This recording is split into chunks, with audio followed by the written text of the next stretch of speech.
Hey guys, today we are going to talk about a long forgotten and super underrated tank, and that is the Murat. I hope I haven't butchered the name. In my opinion, this is such an underrated tank.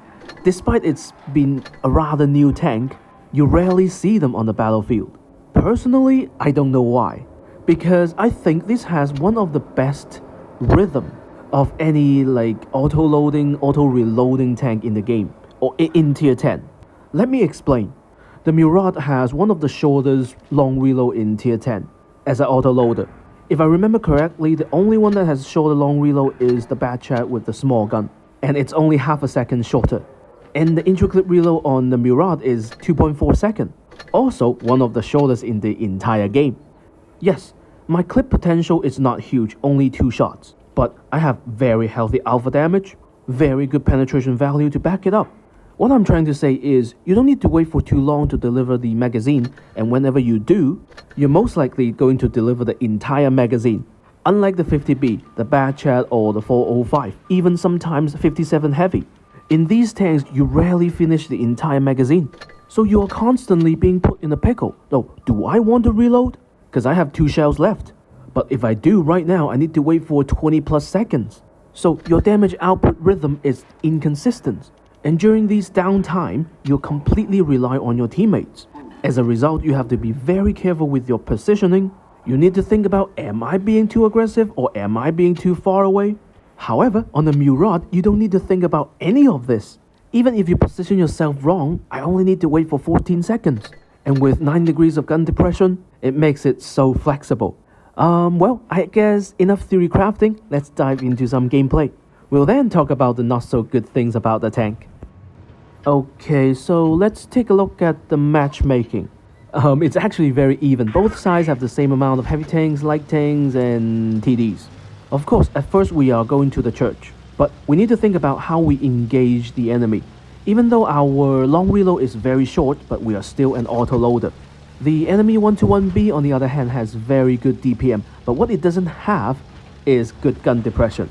So, our focus on the hill is to use the terrain. The next thing we need to look at is what our teammates are doing. Sheridan went to the middle to spot the enemy, which is fine, but 113 platoon is also coming this side. So, spotting the windmill and the TDs are not my job anymore. My job is actually spotting the hill and this side. I pinged the map here to tell my teammates that they might go there, but actually my focus is on the right. As you can see, the 121B doesn't have gun depression. We have spotted the Kron, the grill. It's reasonable to assume that they heavily invested on this flank. So, in order to give my team a little bit more information, I need to poke out here. Use gun depression to do damage to the 121B at the same time spot the enemy. Yeah, everyone is here. But this is not the end of the world, because the good news is, they have no one on the hill. The Bad Chat is down there, 121B will just force him out. As you can see on the minimap, we have developed a choke point here. So, my main concern here is 2 things. 1, do as much damage to them as possible.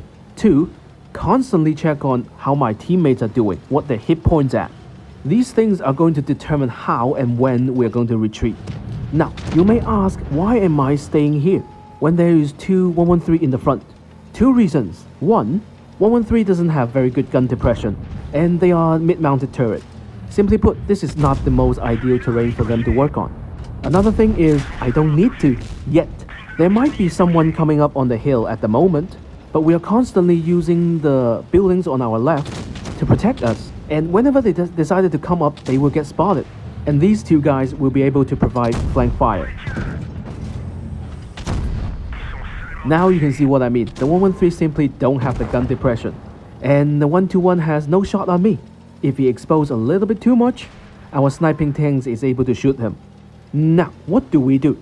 If we constantly poking at the ridge line, the enemies are not going to push. That's why I back a little bit. Let them think they're safe to push, and then we can create crossfire. This 121B actually caught me off guard, because I did not believe he'd just have the balls to just come down. But that also concerns me, because if he is willing to come down like that, he might have support. And I also do realize that the Bad Chat is disappeared. So I looked around and checked where the Type 71 and WZTD is. If the Bad Chat comes around, I hope they're in the position to protect me, which they kinda do. So I put my focus on the front line again. I'm not gonna expose too much because I can see the WZTD is looking at me. He has enough pen to go through my turret. For a second, I wanted to help shoot the griller here, but then on second thought, I realized he couldn't do much. So I go back to shoot the Crown Wagon.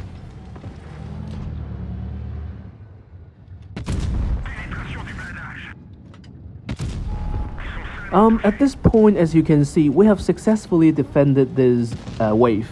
The WZTD in the river is not gonna go anywhere. He doesn't have a turret, he doesn't have gun depression. Whenever he moves, he's gonna get spotted. So we're gonna turn our attention to our back and hopefully clean this Gorilla 15 out. After we finish him off, this game is basically over. If you look back a little bit, you realize that we're constantly dishing out damage. In the enemy's perspective, we literally have no downtime. All we need to wait is 14.5 seconds. For roughly the same amount of time, the enemy Crown Wagon only able to reload one shell. Same thing goes for the WZTD. But for us, we're shooting twice. So from their perspective, I'm basically a normal medium tank. And this is what I mean by the output consistency. I don't think there's any autoloaders in this game can do that. You may argue the small gun M6 Yo can do it. Yes, to a certain degree. But that tank, in my opinion, is not as responsive. Because WG nerfed the turret traverse a while back. Also the gun handling. Yeah, this is why I love the Murat. But as you can see, this tank is not perfect. It has a huge profile. Turret armor is weak. It might seem a little bit red here and there, but actually, most likely you're gonna get pen. That is just a delusion for not very experienced players.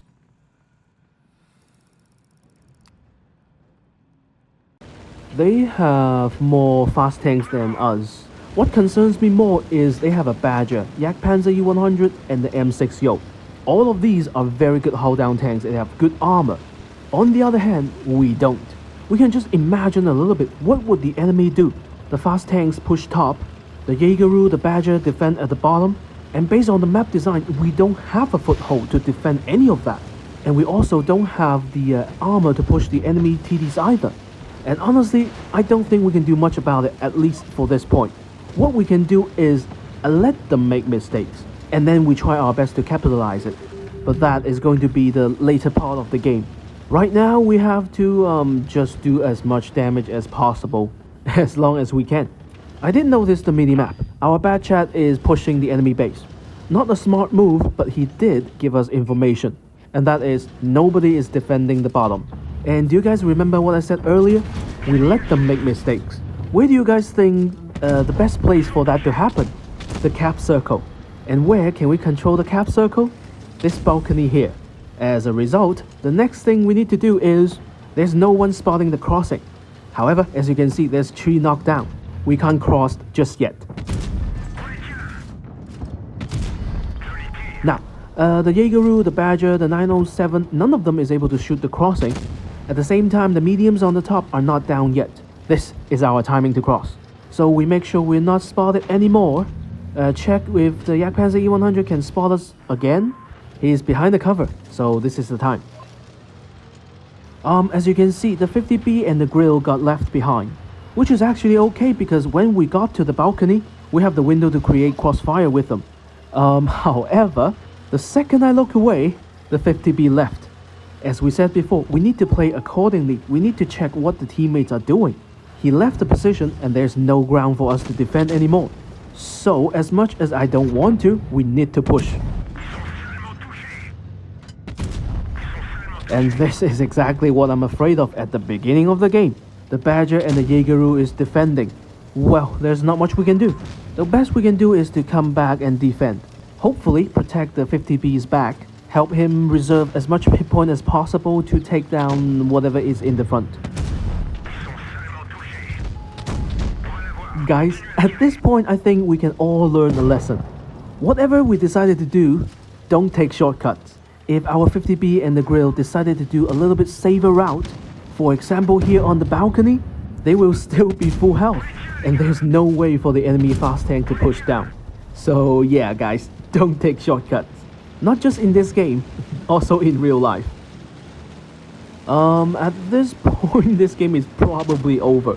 They have too many guns and we don't have enough DPM, even though our Crown Wagon is full health.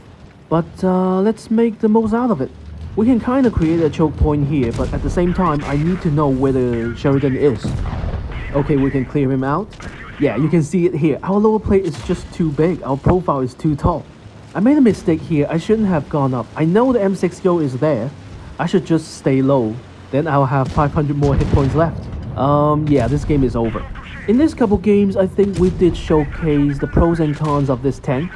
The pros are, it has a very good damage output rhythm. You rarely feel disconnected. Most of the time, you were just able to capture the flow of the battle. That is something autoloaders are not good at. So, it's a very consistent tank. However, the cons are too slow and too big. Gun handling is also not very good either. So sometimes you kinda have to relearn the terrain. You think you are not exposing too much, but in fact your lower plate is just too big. The side is also panable by HE. Yeah, these are the things that you need to be careful when you play it. Well, I guess this is the video. Thank you guys so much for watching. Love you and bye bye.